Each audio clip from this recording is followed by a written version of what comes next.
twongeye kubakira aba ni bene so abagorozi bakora umurimo w'ivugurura n'ubugorozi.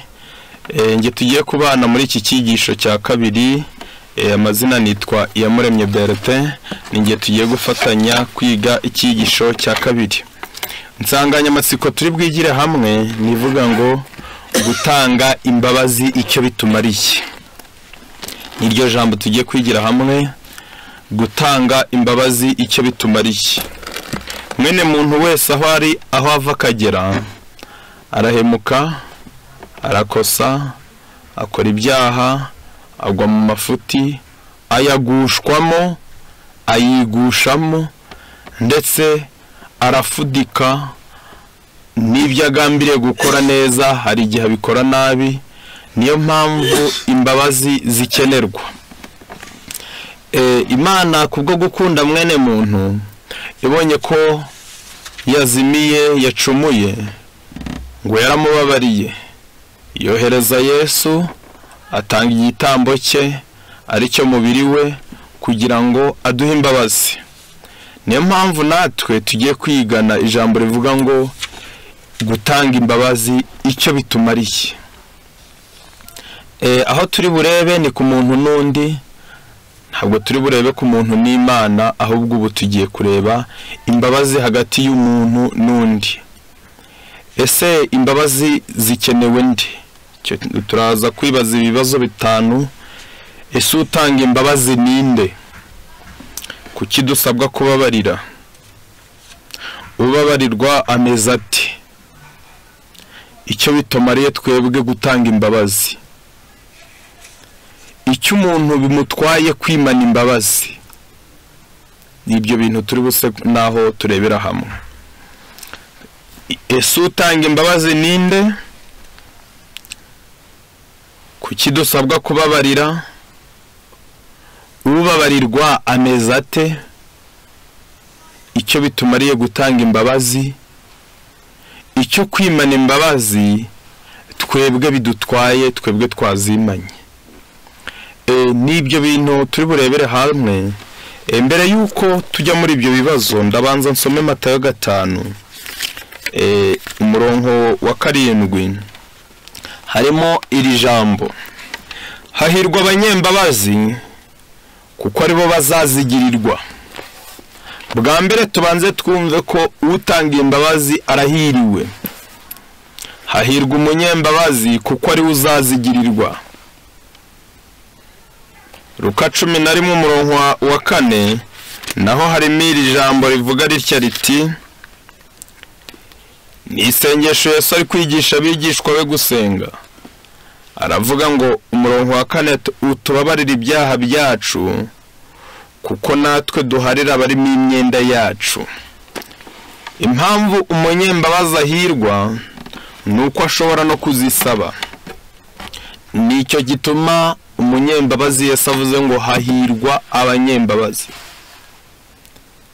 Bazahirwa kuko bashobora kuzisaba kandi banafite ubushobozi bwo kuzitanga. Abo barahiriwe. Mu gitabo cy'imigani ubwo twatangiye none tugiye kureba ese utanga imbabazi ninde? Ni umuntu wahemukiwe. Uwo ari we wese wahemukiwe niwe ukwiriye gutanga imbabazi.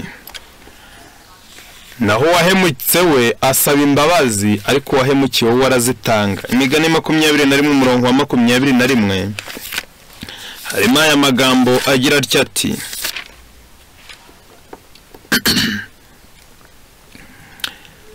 ukurikiza gukiranuka n'imbabazi niwe uzabona ubugingo, no gukiranuka n'icyubahiro.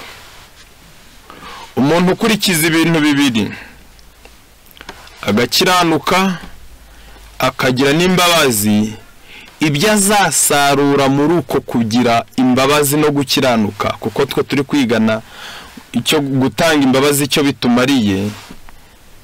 Haravuze ngo ukurikiza gukiranuka n'imbabazi niwe uzabona ubugingo,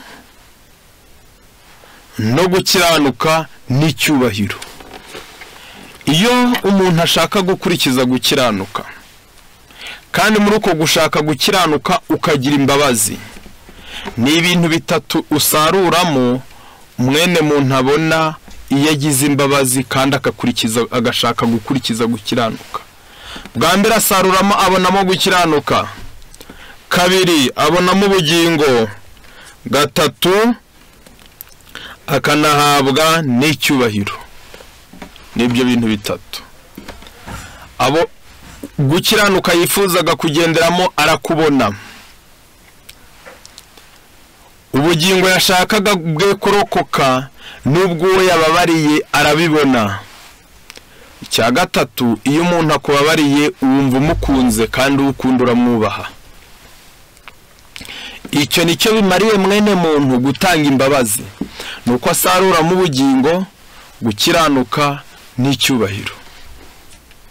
Noneho mwumve ko ibi Yesu yavuze ngo hahirwa abanyembabazi, nuko bari bahiriwe ko bazabona ubugingo, nuko bari bahiriwe ko bazabona gukiranuka, nuko bari bahiriwe ko bazabona n'icyubahiro. Icyo abandi bashakisha gukambya agahanga, icyo abandi bashakisha gutera ubwoba, icyo abandi bashakisha kurusha abandi imbaraga, icyo abandi bashakisha kubona ubutunzi, wowe akibona atanze imbabazi. Noneho ubwo mwumve ko ese utanga imbabazi ninde? Twabivuze ngo ni umuntu wese wahemukiwe. Kabiri, ni umuntu wese wasabwe imbabazi. Gatatu, ni umuntu wese wahemukiwe ariko ntazisabwe. Abo bose uko ari batatu basabwa gutanga imbabazi. N'uwahemukiwe akazisabwa, n'uwahemukiwe ntazisabwe, n'uwahemukiwe akabona ko yahemukiwe ariko undi atabibonye ko yahemutse. Hari ubona ko yahemutse akanga kuzisaba, hari n'utabona ko yahemutse, bitewe n'uko ubwenge bwa muntu bwamaze kujijwa. Noneho abo bantu batatu usabwa kubababarira. N'uwaguhemukiye akabimenya ariko akabura ntasaba imbabazi, n'uwaguhemukiye akabimenya akazigusaba, n'uwaguhemukiye ntabimenye ubwo utanabimenye ntanashobora no gusaba imbabazi. Abo bose usabwa kubababarira. Yego. Noneho Mariko igice cyaho cya 11 umurongo wa 25 usabwa kubababarira kugira ngo ibikubere bitya. 11:25 haranditse ngo, kandi nimuhagarara musenga hakaba hari umuntu wabagiriye nabi, mumubabarire kugira ngo so wo mu ijuru nawe abababarire ibyaha byanyu. Kandi nimuhagarara musenga hakaba hari umuntu mwagize icyo mupfa, mumubabarire kugira ngo n'Imana namwe bababarire. 26 ariko nimutababarira abandi, so mu ijuru nawe ntazabababarira ibyaha byanyu. Nawe numva ugomba kuzigumanira ngo na Data wo mu ijuru nawe ntazakubabarira. Igitabo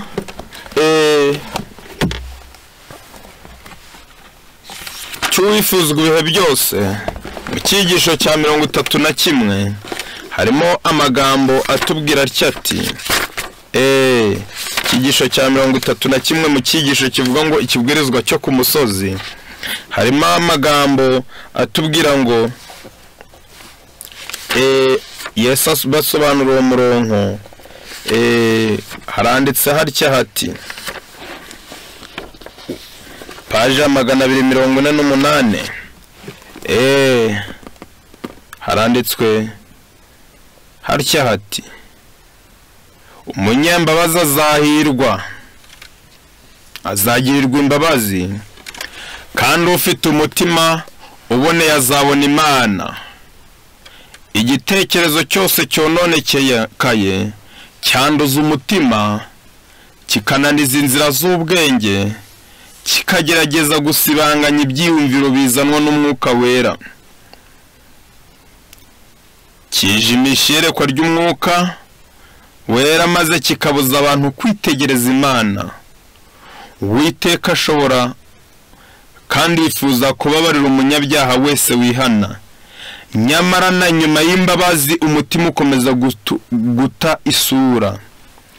Umuntu wese wifuza gusobanukirwa ukuri kw'iby'umwuka agomba kwirinda rwose ukutabonera kose, haba mu magambo cyangwa mu bitekerezo. Hepfo magambo ya Kristo avuga ibirenze kuba utanduye mu byiyumviro cyangwa se kutagira imihango yanduye, aribyo abayuda bitagaho cyane. Inaringi ituma tudashobora kwitegereza Imana. Umuntu wihugiraho, ubwo ngeze kuri babandi usabwa gutanga imbabazi. Umuntu wihugiraho, umutima wihugiraho ubwawo utekereza Imana na kwishusho yawo, utekereza Imana kwishusho yawo ubwawo. Igihe cyose tuzaba tukigundira ibyo bintu ntabwo tuzashobora gusobanukirwa na rukundo. Umutima wiyanze rwose, wicishije bugufi kandi wiringira wonyine ni uzabona mu Mana ikizima. Kugira impuhwe n'ibambe n'imbabazi, kandi kuko Imana igira impuhwe n'imbabazi n'ibambe, kandi kwitinda kurakara, ifite kugira neza kwinshi. Iyo abanyembabazi, iyo bemeye kuzigirira abandi, biba biterwa nuko bagomba kumenya ko umutima wose ukora icyaha urajijwa, ugashaka uko ugomba kwitsindishiriza, ugashaka uko ugomba kwihimbira gukiranuka. Niyo mpamvu dusabwa kubabarira abantu bose. None se kubera iki tukomeje kubwirwa imbabazi? Imigani 16:6 naho harimo aya magambo atubwira ati: imbabazi n'ukuri nibyo bitwikira gukiranirwa, kandi kubaha Uwiteka niko gutuma abantu bareka ibibi. Imbabazi n'ukuri nibyo bitwikira gukiranirwa. Iyo ubabariye umuntu, gukiranirwa kwe kose uba ugutwikiriye. Iyo umubabariye uba umuhaye icyizere cyo kongera kubaho. Iyo umubabariye uba umuhaye akanyabugabo ko gushobora guhangana n'ibindi byaha yagwagamo. Ariko iyo utamubabariye nawe abona ari akahebwe, akabona akwiriye gucirwaho iteka, hasigaye akiheba akavuga ati niyare reka mbikore, akemera akagenda. Kubajya basoma mu gitabo cya Luka 15 harimo imigani 3. Hariho umugani w'umwana w'ikirara ngo yamaze guhaga, amaze gukunama, yijuse, ubutunzi bwa se amaze kubuhaga bumaze kumugwiriramo, ngo ahitamo gukora ibi bintu bikurikira. Ahaga urugo rwa se, asaba umugabane we, aragenda, ngo ashakaga icyubahiro aho agiye, ngo kuko yari afite ubutunzi baramwubashye, bamwereka ko bamukunze, ngo babura bumurya babumumaraho. Kugiye babumumazeho, ngo ashakisha akazi, inzara imaze kumutera, ngo arakabura, ngo ko yaje kubona nako kujya gukora mu gikingi cy'ingurube.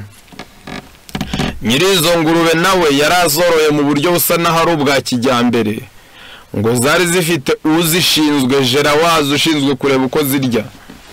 Ngo umwana ngo yareba uko izo ngurube zirya, ngo akifuza kurya ibyo izo ngurube zasigaje, ngo ariko nabyo ntiyabona ubimuha. Ngo igihe yisubiragamo, amaze igihe kirekire iyo isazi ko yapfuye nta gakurukazi, ngo maze ajya umwana yisubiramo ati kwa data hariyo abagaragu benshi, bararya bagahaga ndetse bagasigaza. Uwasubirayo nubwo yambabarira sinitwa umwana we, ariko basakampaka nkaba umugaragu we, nkajya nanjye mbona ibyo kuntunga. Ngo igihe yafataga akanya maze kwisubiramo, ngo asubiye kwa se, ngo se yaramwitegereje, ngo akimubona hakurya ngo aramumenya, ingendo ye yarayizi, ngo arihuta aramusanganira, ategeka abagaragu be kumuzanira ikanzu nziza.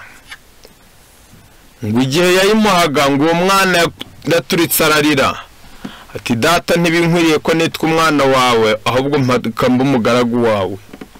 ise yaramubabariye, kandi ubabarira wese ntabwo asaba gusuzugura uwo muntu cyangwa se ngo amucishe bugufi, cyangwa se ngo avuga ngo ibyo yarakwiriye kumukorera nta kibimukoreye.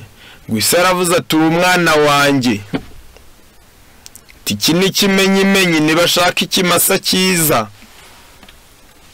bakibage ngisangire n'abantu twishime, kuko uwari warapfuye abonetse azutse, n'uwari warabuze yongeye kuboneka. niko bikwiriye kugenda. umuntu wese usabwa imbabazi asabwa kuzitanga, ngo kandi iyo utanze imbabazi ntabwo ukurikizaho ngo kuko wampemukiye ntabwo ibi mbiguha.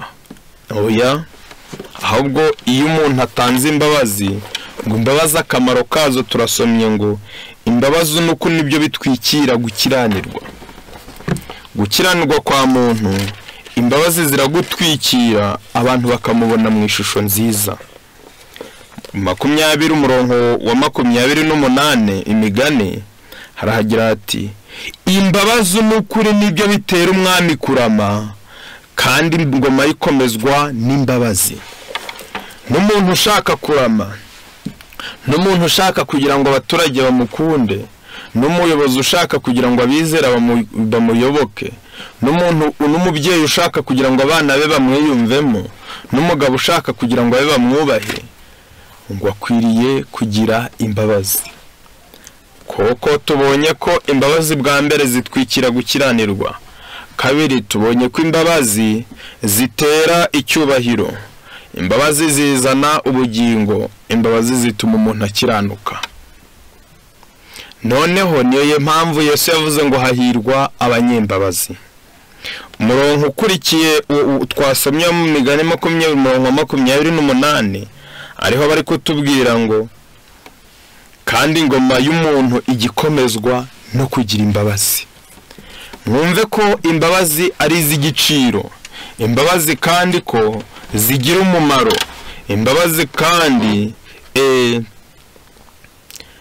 iyo umuntu agira imbabazi abona n'inshuti nyinshi, kandi n'abakomeye baba bagenzi be.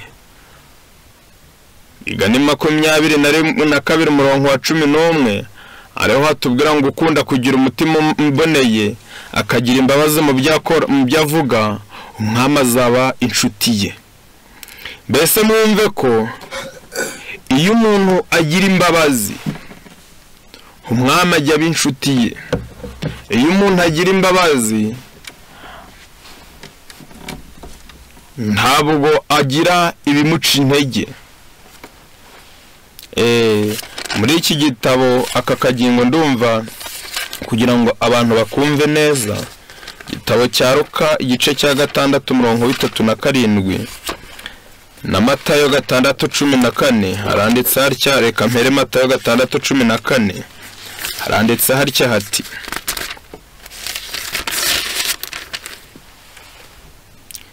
kuko nimubabarira abantu ibyaha byabo na so mu ijuru azabababarira namwe, ariko nimutababarira abantu na so mu ijuru ntazabababarira ibyaha byanyu. Luka igice cya 6 umurongo 37 naho hakatubwira hatya hati 6:37 kandi ntimugacira abandi urubanza mu mitima yanyu kugira ngo namwe mutazarucirwa, kandi ntimugatsindishe namwe mutazatsindishwa. mubabarira abandi namwe muzababarirwa. mubabarira abandi namwe muzababarirwa. uwitwa Yosefu ngo ari mu bantu bahuye n'ibibazo ku myaka 17 akiri mu bugimbi. bene se baramwanze, bamaze kumwanga bagambirira kumwica, bigeze aho babona atari ngombwa kumwica, bamugurisha Abishimayeli.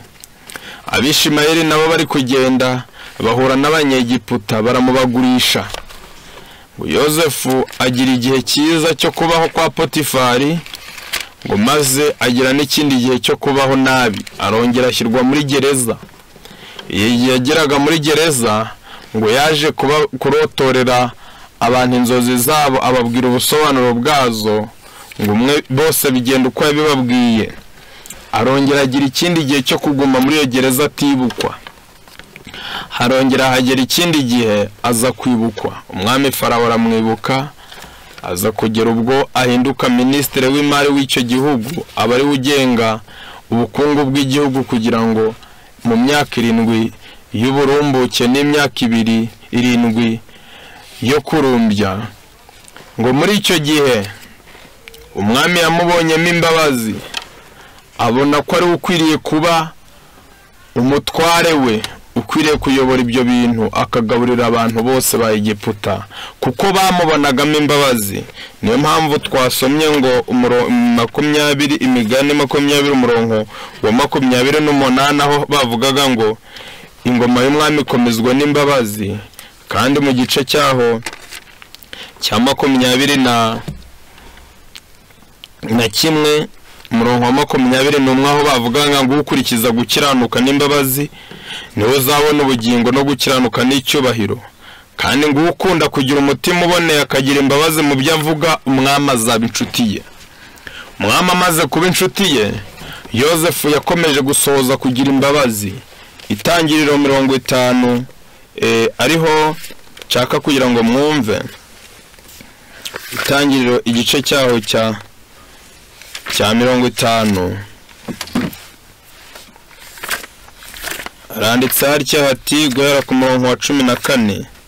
50 Itangiriro. Amaze guhamba se, Yozefu asubirana muri Egiputa na bene se n'abandi bose bajyanye nawe kumuhambisha se. Bene se wa Yozefu babonye ko se yapfuye, baravuga bati ahari Yozefu azatwanga twiture rwose nabi twamugiriye.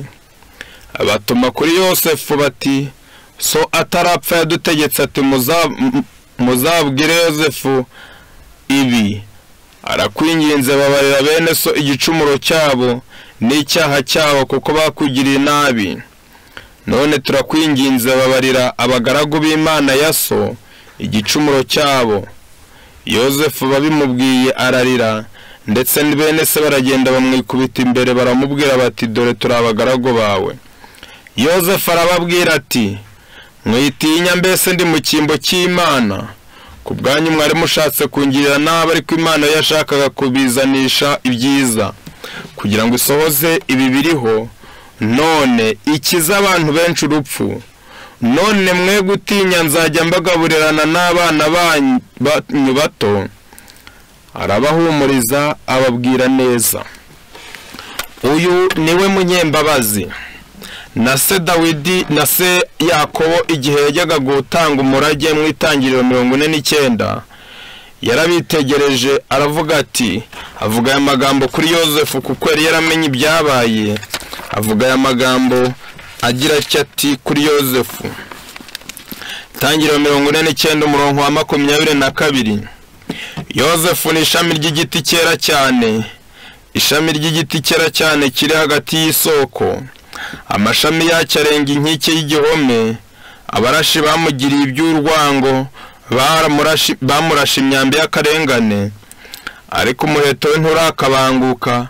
Amaboko ye n'intoki ze bikomezwa n'amaboko ya ya ntwari ya Yakobo, niyakomotsweho n'umushumba, igitare cy'Abisirayeli. Ibyo byakozwe n'Imana yasi izagufasha, byakozwe n'ishobora byose izaguha umugisha, imigisha iva hejuru mu ijuru, n'imigisha iva mu mazi y'ikuzimu, n'imigisha yo mu mabere n'iyo mu nda.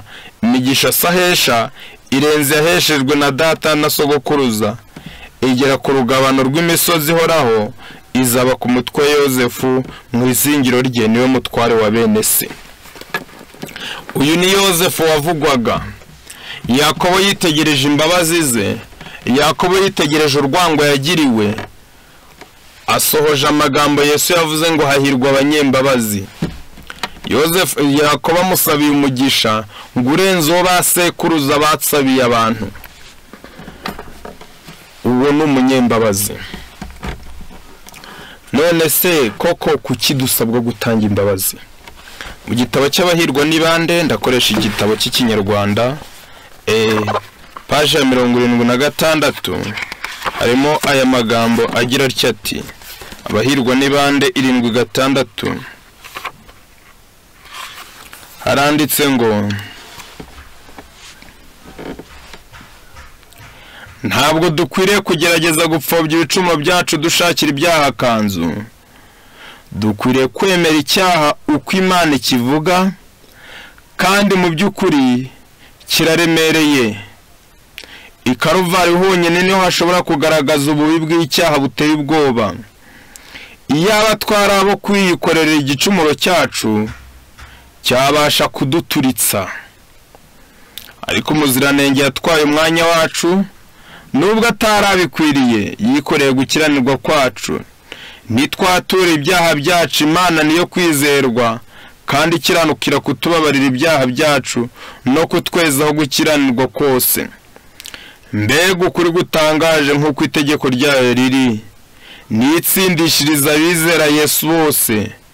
Ni iyihe Mana ihwanye nawe ibabarira gukiranirwa ikirengagiza ibicumuro by'abasigaye b'umwandu wayo? Ntihorana uburakari bwayo iteka, kuko yishimira kugira imbabazi. Ni Mika 7:18. Imana ijya itubabarira natwe, niyo mpamvu dukwiriye kugira imbabazi mu mitima yacu, tukemera kugira ngo tubabarire abandi. Muri icyo gitabo barakomeza bati ikintu kimwe cy'ingenzi kidukwiriye kugira ngo tubashe kubabarirwa n'Imana kandi natwe ngo tubabarire abandi, ni ukumenya no kwizera urukundo Imana idukunda. Satani akoresha ubushukanyi bw'uko ashoboye kose kugira ngo twe gusobanukirwa n'urwo rukundo. Azatuma dutekereza yuko ibyaha byacu n'ibicumuro byacu bikabije cyane ku buryo bizatuma Uwiteka atita ku gusaba kwacu, ndetse ko atabasha no kuduha umugisha ngo adukize. Ntacyo dushobora kwibonamo kitari intege nke gusa. Nta cyiza twabona ko Imana yadushimira. Kubw'ibyo Satani akatubwira ko turushwa n'ubusa, ko imico yacu idashobora kugira ikiyitunganya. Igihe tugerageza gusanga Imana, umwangizi ajya twongorera ati ntacyo bikumariye gusenga, kandi ati si wowe wakoze cya kibi, ntiwagomeye Imana kandi ugakiranirwa no ku mutima nama wawe. Dushobora kubwira umwanzi wacu yuko amaraso ya Yesu Kristo umwana wayo atwezaho akatumaraho icyaha cyose. Izo ntambara nawe zijya zikubaho, nizo zigwa no ku wundi muntu wese uguhemukira. Satani ajya amuteramo kumva ko ntacyo bimaze, kuko aba ari ugusuzugurika, kuko aba ari ukwitesha agaciro, kujya gusaba umwana w'umuntu imbabazi utabonerwamo agakiza, maze bityo akanigira umutima aho. Niyo mpamvu tubwirwa ngo dusabwa kumubabarira. None se tuzababarira abaduhemukiye tugeze ryari? Petero abaza Yesu ati mwene data nampemukira nzamubabarire ngeze kangahe? Nzageze 7. Bisobanuye igishyitse. Yesu aramwitegereza aramubwira ati oya Petero, ahubwo uzamubabarire 7 uzamubabarire 7. Ubwo nuko mubabarira hafi inshuro 490. Yesu rero kwari kugira ngo yerekane ko imbabazi ko zikenewe, ko ari ngombwa, ko duzikwiriye, ko dukwiriye kuzitanga. Na Yesu ngo yajyaga gukiza abantu, bwa mbere ngo yajyaga bareba akabagirira imbabazi. Ngo yitegereje rimwe muri Matayo 20 guhera ku murongo wa 34, ngo yitegereje abantu bari bahumye b'impumyi, ngo bagirira impuhwe, ngo bagiriye imbabazi, ngo bakora ku maso yabo barahumuka. Ni muri Matayo 12 umurongo wa 7 naho aho Yesu yigeze ahura aho Yesu yigeze ahura ari gusobanura iby'isabato, aravuga ngo iyaba abantu bari bazi iryo jambo ngo nkunda imbabazi. Imana ikunda kugira imbabazi, n'abayo bakwiriye kuzigira, atari ukubaho abantu uguhemukiye wese uvuge ngo azibane nanjye nzibana, azarya iwe nanjye nzarya iwanjye. Ntabwo ari uko byari bikwiriye, ngo ahubwo abantu dukwiriye kubabarirana. Igitabo cy'Abefeso igice cyaho cya 4:32 haranditse aya magambo agira atya ati, igice cya Abefeso 4:32,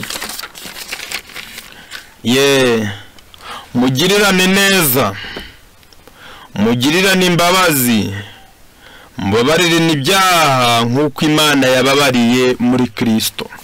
Nubabarira umuntu uzamubabarire nk'uko Imana yakubabariye. Ntabwo ari nk'uko kanaka akubabarira, ahubwo umubabarire nk'uko Imana nawe yakubabariye. Wica isabato, urasambana, uriba, uratukana, urarimanganya, urabeshya, ugira nabi, ariko Imana nawe yarakubabariye. Niyo mpamvu rero nawe ukwiriye kugira imbabazi.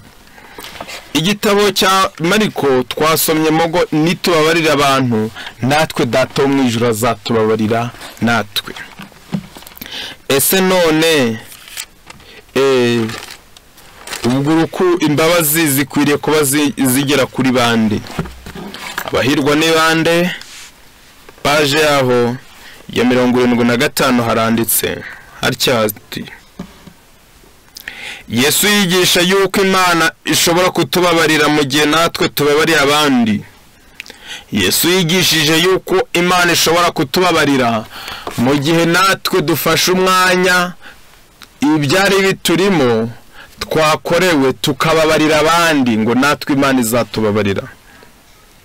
Urukundo rw'Imana nirwo yitureherezaho, kandi urwo rukundo ntirushobora gukora mu mitima yacu rutaduteye gukunda bagenzi bacu. Urwo rukundo rw'Imana nirwo ruturehereza kuri yo. Nta nubwo rushobora gukorera mu mitima yacu nituramuka tudakunze abayo. Ubwo Yesu yararangije isengesho ry'umwami, Yesu yongeyeho ati, kuko nimubabarira abantu ibyaha byabo, na so mu ijuru azabababarira namwe. Ariko nimutababarira abantu, na so mu ijuru ntazabababarira ibyaha byanyu. Umuntu utagira imbabazi, aha ndagira ngo abantu bahiteho, umuntu utagira imbabazi abaciyemo kabiri umuyoboro umwe rukumbi ashobora kuboneramo imbabazi z'Imana. Umuntu wese wumva ashaka kubabarirwa n'Imana, umuntu wese wumva ashaka kubohoka ku mutima, umuntu wese wumva ashaka kugirirwa impuhwe n'Imana ariko akaba atagira imbabazi, isano imwe rukumbi yari afitanye n'Imana aba yiciye kabiri. Iyo ngiyo yagombaga kuziboneramo ntayaba agifite. Ntidukwiriye gutekereza yuko dushobora gutsindishirizwa tutababariye abandi, ngo nuko batadusabye imbabazi, kuko aribo batugiriye nabi. Nge ntabwo nigeze ndi kwita ku batanga imbabazi, abahemuka bo ntabwo nabitayeho, kuko buri muntu wese hari uko ajya yitsindishiriza, akumva yahemukiwe, akumva akwiriye gusabwa imbabazi, ngo iyo atazisabwe ntazitanga. Ariko hano igitabo kiri kutubwira kirya kiti, ntidukwiriye gutekereza yuko dushobora gutsindishirizwa tutababariye abandi. Impamvu ineye ngo nuko batadusabye imbabazi, kuko aribo batugiriye nabi. Si ugushidikanya, guca bugufi mu mitima yabo bakihana kandi bakicuza. Abo kuba si ugushidikanya, baramutse baciye bugufi bakihana bakicuza, nibyo ni umurimo wabo. Wijya ureba umurimo w'abandi bakwiriye gukora, jya ureba uwawe ukwiriye gukora. Uwawe ukwiriye gukora ni uwo kubabarira, uwabo bakwiriye gukora ni uwo kwicuza no gusaba imbabazi no guca bugufi.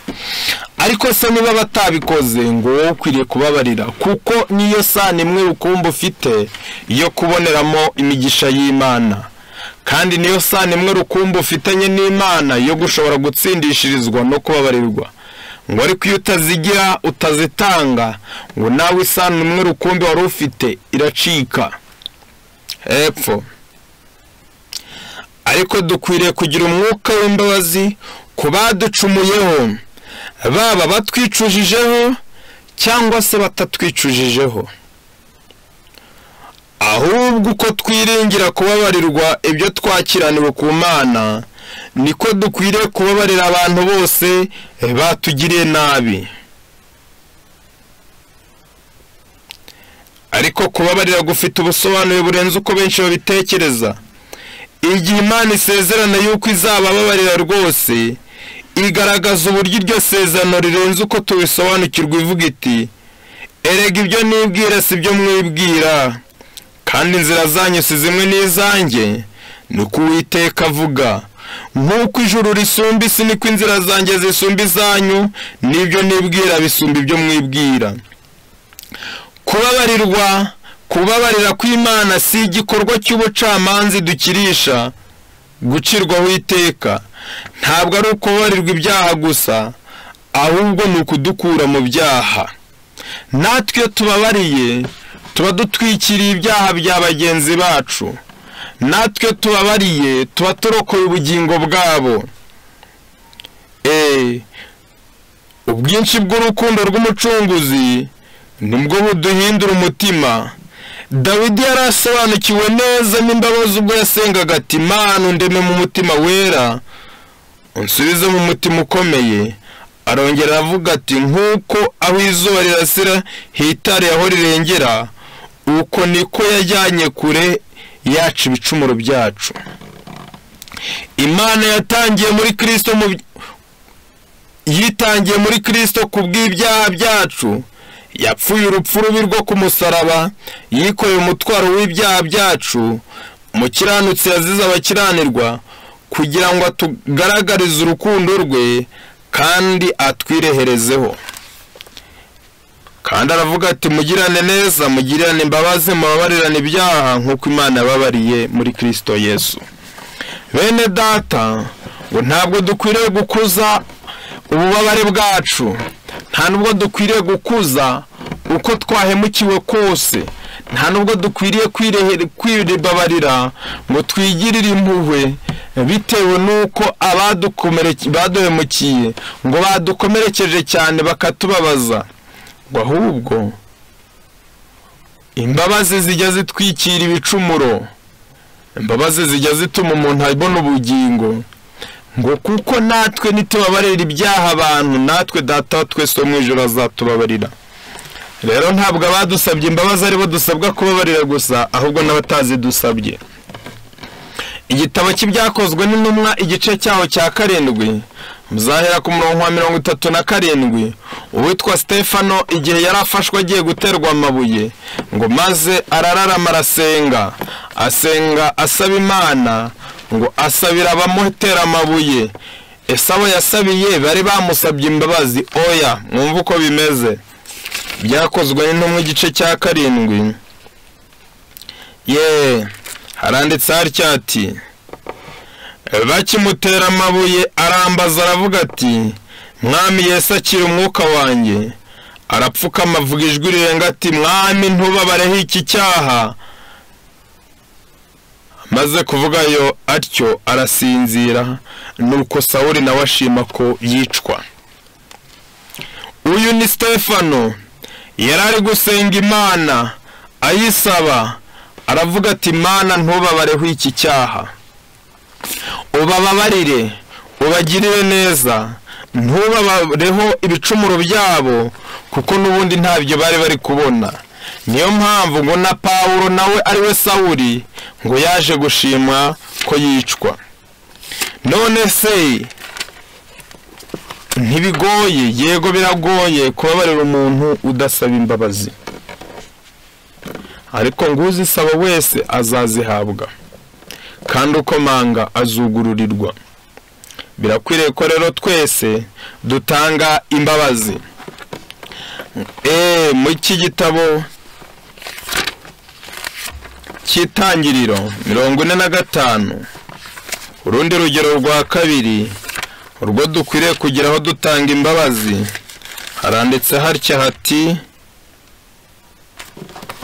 45 umurongo wa mbere, igihe Yozefu yageragezaga bene se, haravuga ngo Yozefu ananirwa kwiyumanganya imbere yabo bahagaranye bose, ahubwo avuga cyane ati nimusohore abantu bose bambise, ntihagire umuntu uhagararana na Yozefu yirondorera bene se, ntihagire umuntu uhagararana na Yozefu yirondorera bene se. Atera hejuru ararira, Abanyegiputa barabyumva, abo mu nzu ya Farawo barabyumva. Yozefu abwira bene se ati ndi Yozefu data aracyariho. Bene se bashaka icyo bamusubiza kirabura, kuko bahagaritswe imitima yo kuba imbere ye. Yozefu abwira bene se ati ndabinginze nimunyegere. Baramwegera avuga ati ndi Yozefu mwene se mwaguze ngo njyanwe muri Egiputa. None ntimubabare ntimwirakarire yuko mwanguze ngo nzanwe ino, kuko Imana ariyo yatumye mbabanziriza ngo nkize ubugingo bw'abantu. Inzara imaze imyaka 2 mu gihugu, hasigaye indi myaka 5 batazahingiramo ntibasaruremo, kandi Imana yatumye mbabanziriza ngo ibabesheho mu gihe cyo musiga mu isi, ibarokoze gukiza gukomeye. Nuko none simwe mwanyohereje ino, ahubwo ni Imana, kandi yangize nka se wa Farawo n'umutegeka w'urugo rwe rwose n'umutware w'igihugu cya Egiputa cyose. Abo turi kujyana, uyu ni Yozefu uvuze ibi bintu abibabwiye batarasaba imbabazi, kuko bari bakijugerewe, bakijijwe, bakiri mu bujiji, bajijiwe, bataramenya icyo bakora. Bari gutekereza ko Yozefu agiye kubagirira nabi, ariko we mu mutima ngo arababarira, abababarira batazimusabye. Rero bene data, turasabwa gutanga imbabazi, baba abaduhemukiye badukomerekeje cyane, bazidusabye batazidusabye, kubera ko nicyo dusabwa. Mu gitabo cya Zaburi, ari naho tugiye gusoma dusoza. Ese akamaro k'imbabazi ni akahe? Dawidi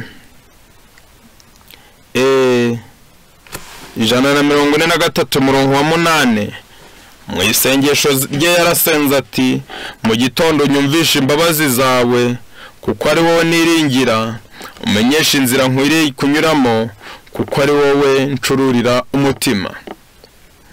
Dawidi icyo yasabaga Imana ko ari izari imbabazi, kuzimwumvisha. Natwe turasabwa kugira ngo tuzigire. Buri muntu wese ahore atunze imbabazi, kuko imbabazi zisohoza gukiranuka, kuko imbabazi zitwikira gukiranirwa, kuko imbabazi zizana ubugingo, kuko imbabazi zizana icyubahiro. Buri muntu wese ibyo arwanira mu isi ni ukugira ngo abone icyubahiro. Buri muntu wese ibyo arwanira mu isi ni ukugira ngo abone ubutunzi. Buri muntu wese icyo arwanira mu isi ni ukugira ngo abone kubahwa. Ibyo byose imbabazi, iyo muri umunyembabazi ngo urazigira. Impamvu kuko umunyembabazi azabana n'umutware, kuko umunyembabazi ingoma ye izakomezwa n'imbabazi. Ibyo byose Imana irabikeneye kugira ngo ibiduhe, ariko ntizashobora kubitanga tutagira imbabazi. Niyo mpamvu Yesu yigishije abigishwa be ati nimubabarira abantu ibyaha namwe muzababarirwa. Yego,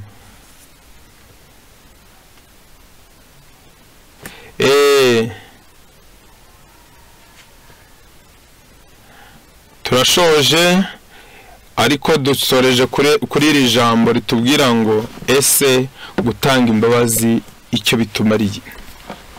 Nibyo twahoze twigana. Abaduhemukiye bo bakwiriye nabo kugira imbaraga n'ubutwari byo kujya gusaba imbabazi, ariko twebweho turasabwa kuzitanga, twaba tuzisabwe, twaba tutazisabwe, twaba twahemukiwe cyangwa se twaba twahemukiwe babizi cyangwa se batabizi. Icyo dusabwa ni ukubaha imbabazi. Imana iduhe kugira ngo natwe tugire wa mutima ari muri Kristo Yesu, uwo nguwo wo kugira imbabazi, kuko ari no ku musaraba yarabasabiye, abasabira imbabazi. Stefano nawe agera ikirenge mu cye, Yosefu nawe nuko. Imana iduhe kugira imbabazi kandi tumenye agaciro ko kuzitanga, kuko ari byo byaduhesha amahoro. Imana ibiduhera ubuntu mu izina rya Yesu.